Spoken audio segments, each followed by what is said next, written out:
I was like, that's when I was happiest, was when I was doing that kind of work.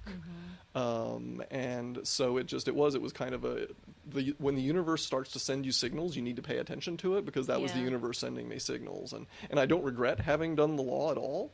I'm better at what I do now as a manager. I'm better as a problem solver.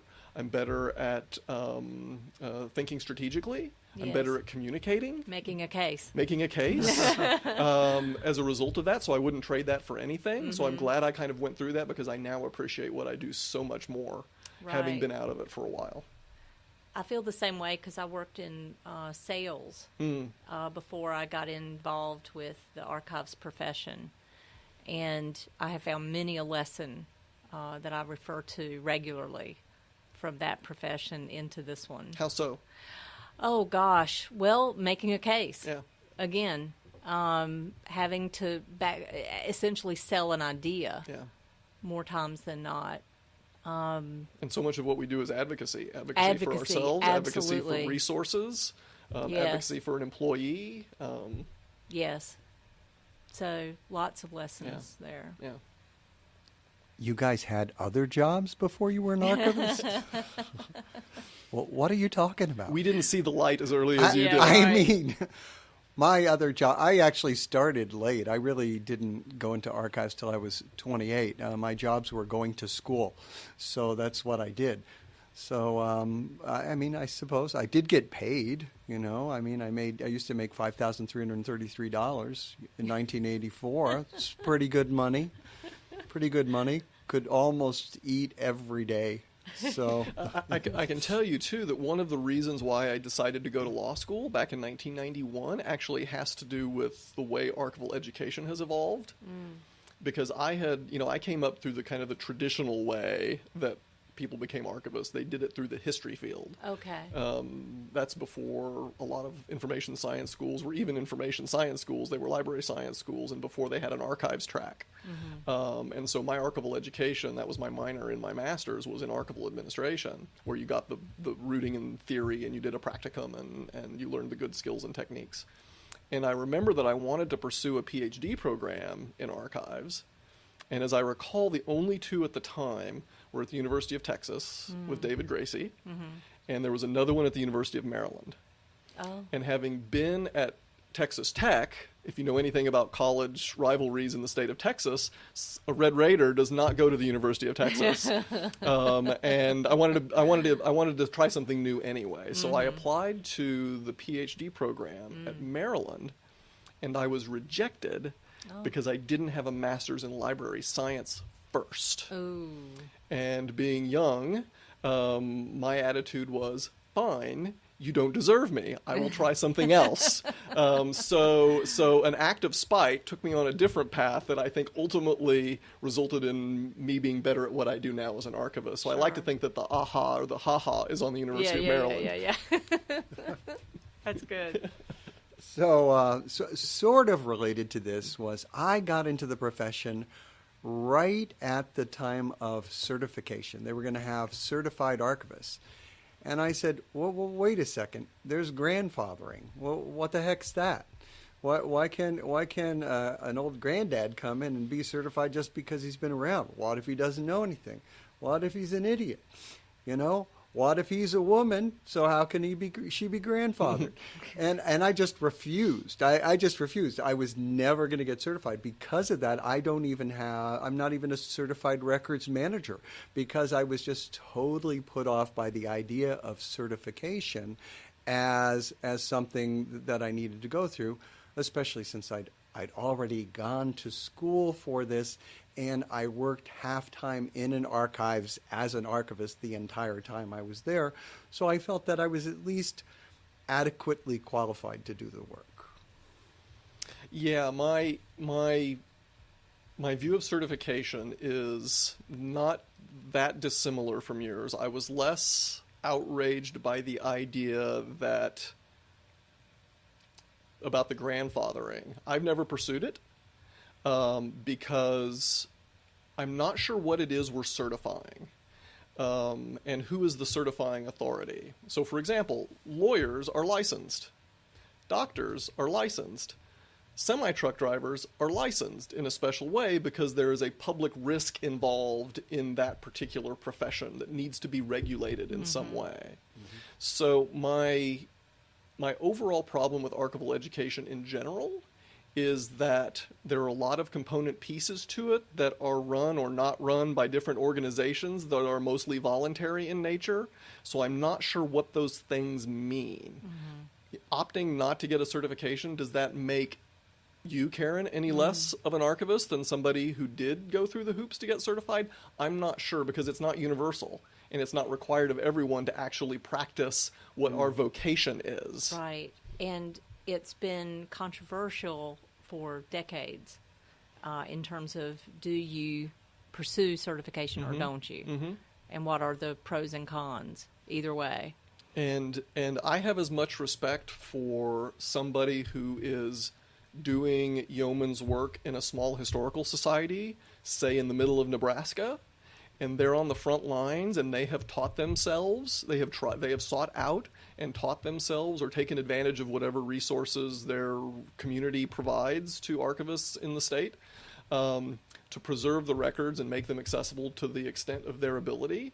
Should we respect them any less for working even deeper in the trenches than some of us do who work at a place like FIT or at a place like Rockefeller Archive Center? Right. I'm not sure we should, and I'm not sure that we should start slicing our profession so fine that we're making judgments as to who is a real archivist and who is not. And that to me is the imprimatur that certification gives. But because there's no central authority over archivists like there is for the AMA or for the ABA, which certifies schools to allow people to get the education to then go sit for a test that the state then licenses that person. I think we're deluding ourselves that it is of really any real benefit to the profession. Right. Well, our next guest is going to be Brenda Gunn, who's very active as a certified archivist and promoting it. And so it'll be interesting to see her perspective, coming up. That's the purpose of the podcast, is to get different personalities and ideas out there. Exactly. So thinking about this, a couple of months ago, I don't remember, I go to conferences, I do things there, I give talks, and I decided, and I'm on the Mid-Atlantic Regional Archives Conference's steering committee, and I'm as an at-large member, which I thought, this is a great job, because you get one free meal every 6 months. And see how he is, folks? Yeah, I am a little food focused. And you can also, I didn't have any specific responsibility. And then immediately upon getting on the board, I said, well, wait a second, I have no specific responsibility, so I've got to take something on. So as soon as there was something to take on, I took on. I decided to be one of the two temporary coordinators of our diversity and inclusion efforts. And I did that because I thought somebody needed to do that. Not because as a white, male, straight guy, but bald, I want to point out, I was very diverse, but only because I'd always cared about diversity. And so it had always been, coming to the profession, the thing that haunts me, and I say this as a white person, is it's just unbelievable whiteness. And it really haunts me pretty much because I grew up all over the world. I've been living in multiracial, not biracial, multiracial neighborhoods most of my life. So it was just a strange feeling. It's like visiting Vermont is to me. I always feel a little uneasy. So I got involved. But during that time, when I had that job, I went out and we helped run this little town hall where people were talking about diversity and inclusion and what we could do to try to make things better. And you were one of the most powerful voices speaking in a room of powerful voices, I thought. And so your issue was kind of interesting. So I'm here wondering if you could step us through those thoughts of yours. Sure. So I will absolutely agree with you that our profession is not diverse. that, when you're at a conference of archivists and you were attending a plenary session, a gathering of the whole, and you look around the ballroom that you happen to be in with its sparkly lights and everything, and you turn around, you see a sea of faces that look exactly like yours. And that is disconcerting to me as an archivist, because our job is to make information accessible. Mm-hmm. And how can we make information accessible to everyone if we're not part of the everyone? Mm-hmm. How can you do your job to the best of your abilities if you're not as diverse as the communities that you serve? Yeah, if everyone's not a part of the profession. Correct. And so there's a lot of conversation that goes on at all the levels, whether it is the Society of American Archivists at the national level or the regional groups or even the local groups. There's a lot of discussion of the topic of diversity. Where my frustration comes in is that it tends to go down particular predictable paths about how do we get better at hiring, or how do we make our collections diverse so that the collections themselves represent the communities, or how do we make sure that our description is representative of the communities that we're trying to serve.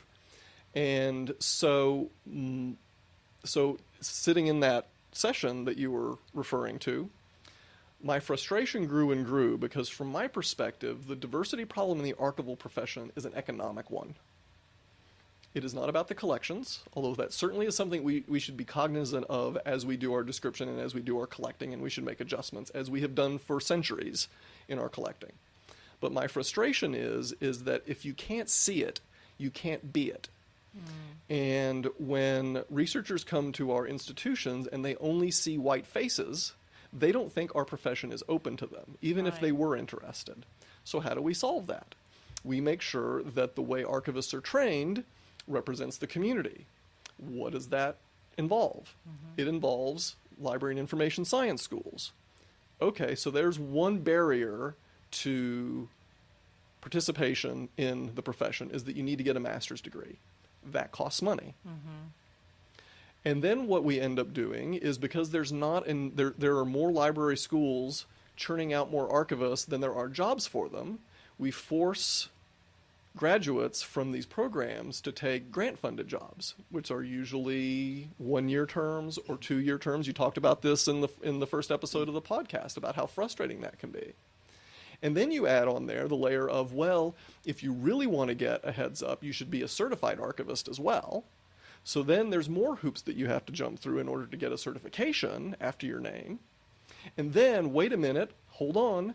Mm-hmm. SAA doesn't think that the library and information science schools are giving you all the digital skills you need. So they then offer additional courses that you should really take so that you're prepared to be a digital archivist, because that's the way the profession is moving. So you then have to pay more money to the organization that is supposed to be in charge of archival education to get some additional education, just for the hope of getting through the vetting process of applying for a job. And I can tell you, as a hiring manager who has done a lot of hiring, it is so sad to post a job and to get 150 applications for one job, and then have to make the hard choices of how do you whittle that down to a number that you can manage. Mm-hmm. And what you realize is that we have added layer upon layer upon layer of what? Expense. And who is it that can do all of this? It is people who are of a certain economic level who can afford not to be working full time, who maybe don't have childcare, or they have alternatives to support their childcare, or they may not, or they don't have a sick parent that they need to take care of, or they don't have sky-high rent in New York City.